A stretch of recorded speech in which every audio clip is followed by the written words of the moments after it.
एक और आदमी का स्वागत करना है ओडिशा में। उनका नाम है नरेंद्र मोदी। आज ओडिशा आए हुए हैं और उनके स्वागत में हम कुछ सवाल उनसे भी पूछना चाहते हैं। 10 साल हो गए आपको प्रधानमंत्री बने हुए, 24 साल हो गए आपके समधी को यहाँ मुख्यमंत्री बने हुए। इस 10 साल में चिट फंड स्कैम का क्या हुआ? इस 10 साल में माइनिंग स्कैम का क्या हुआ? मैं शरद पटनायक जी से भी आग्रह करूंगा कि इस प्रेस कॉन्फ्रेंस के बाद आप सबको मुंह भी मीठा करें, आपको मिठाई खिलाएंगे, क्योंकि जो छिप छिप कर प्यार कर रहे थे बीजेपी और बीजेडी वाले, उनकी शादी इन्होंने करा दी। और जब उनकी शादी हो गई, रिश्ता सबके सामने आ गया, तो ओडिशा की जनता ये प्रधानमंत्री से जानना चाहती है कि क्या कारण है कि ओडिशा में जितने ठेके होते हैं, जितने टेंडर होते हैं, ओडिशा के लोगों को क्यों नहीं मिलते, बाहर के लोगों को क्यों मिलते हैं? क्यों ओडिशा के जंगल, जमीन, जल, मिनरल्स, जितने भी धातु, जितना कोयला, सब कुछ आप बाहर के लोगों को क्यों बेच रहे हैं? और ओडिशा के लोगों का हक जिन जंगलों पर है, जिस जमीन पर है, जिस जल पर है, वो हक आप किसी और को दे रहे हैं। यहां तक कि प्रधानमंत्री को तो पूरा जानकारी है, एक बाहर का आदमी वीआरएस मांगता है, 24 घंटे में भारतीय जनता पार्टी जो दिल्ली में सरकार है, 24 घंटे में उसको वीआरएस दे देती है। वो बाहर का आदमी पूरे ओडिशा का राजा बना हुआ घूम रहा है, हेलीकॉप्टर पे सुबह से शाम तक घूमता रहता है। पांड्यान का नाम सब जानते हैं, पूरा देश जानता है। ये क्या हाल इस राज्य का बना रखा है? अपने पिता की जो विरासत थी, बिजू साहब की विरासत पे हम सबको गर्व है, ऐसी बात नहीं है, वो विरासत बर्बाद कर दी। और नरेंद्र मोदी जी, जब आप यहां ओडिशा में आते हैं तो आप कैसे आंखों में आंखें डाल के बात करेंगे उन लाखों परिवारों से जिनका चिट फंड स्कैम में नुकसान हुआ, तबाह हो गए, बर्बाद हो गए? कैसे उन लोगों से आप मिलेंगे जिनका माइनिंग स्कैम की वजह से पूरा जिंदगी बर्बाद हो गई? लाखों ऐसे परिवार।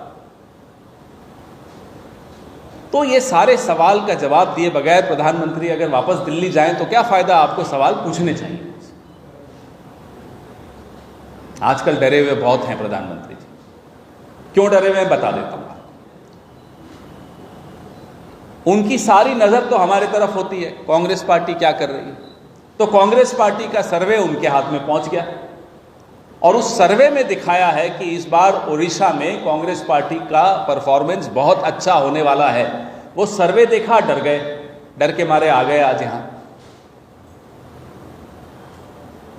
तो डर 2 कारणों से है। एक तो हमारा सर्वे जो उन्होंने देख लिया, दूसरा उन्हें मालूम है कि 10 साल में जो उन्होंने वादे किए थे वो पूरे नहीं किए।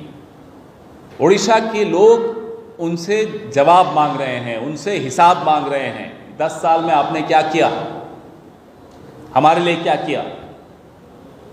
इतना भ्रष्टाचार, चिट फंड स्कैम का जो सीबीआई इंक्वायरी थी वो भी मनमोहन सिंह की सरकार ने ऑर्डर की थी। माइनिंग स्कैम में जो शाह कमीशन की रिपोर्ट थी, उसके बाद हमारी सरकार तो 2014 में चली गई, आज 2024 है। क्या हुआ? क्या कोई सीबीआई इंक्वायरी हुई? क्या कोई अरेस्ट किया? और हमें मालूम है, नाम आपको भी मालूम है, नाम आप तो सब पत्रकार हैं, सुबह से शाम तक सुनते रहते हैं लोगों की, बड़े बड़े नाम उसमें शामिल हैं। एक्शन क्यों नहीं हो रहा? हम आज प्रधानमंत्री से जानना चाहते हैं। ये रिश्ता आपका और बीजेडी का ऐसा कैसा रिश्ता है कि आप इन्हें बचाते रहते हैं? ये कुछ भी भ्रष्टाचार कर लें, आप इन्हें बचाएंगे? किसी की राज्यसभा होती है, वोट आपस में एक दूसरे को लेन देन हो जाता है। ये क्या है रिश्ता आपका? सरेआम खुलकर अब ये लोग एक दूसरे के साथ खड़े हैं। बीजेपी और बीजेडी में अब कोई फर्क नहीं रह गया। जैसे चाय में चीनी मिल जाती है ना, वैसे मिल गए आपस में। आज 24 साल हो गए,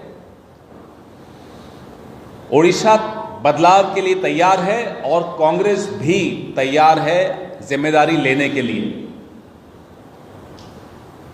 और ये वादा करते हैं कि माइनिंग स्कैम हो या चिटफंड स्कैम हो,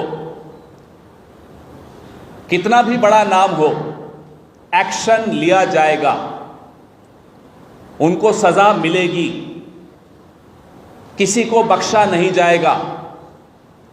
ये आज हम यहां बैठकर आपको वादा करके जा रहे हैं, हम तमाम लोग जो यहां बैठे।